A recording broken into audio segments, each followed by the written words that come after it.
لوگ اس دن کو دور سمجھتے ہیں جبکہ ہماری نظر میں وہ قریب ہے، جس دن آسمان ایسا ہو جائے گا جیسے پگھلا ہوا تانبا، اور پہاڑ ایسے جیسے رنگین اون، اور کوئی دوست کسی دوست کو نہ پوچھے گا حالانکہ ایک دوسرے کو سامنے دیکھ رہے ہوں گے۔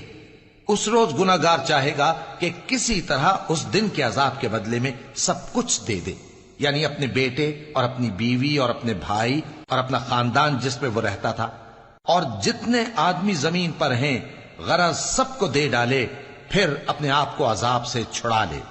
لیکن ایسا ہرگز نہیں ہوگا۔ وہ بھڑکتی ہوئی آگ ہے، کھال ادھیڑ کر کلیجہ نکال لینے والی۔ وہ ان لوگوں کو اپنی طرف بلائے گی جنہوں نے دین حق سے اعراض کیا اور منہ پھیر لیا اور مال جمع کیا پھر سینت سینت کر رکھا۔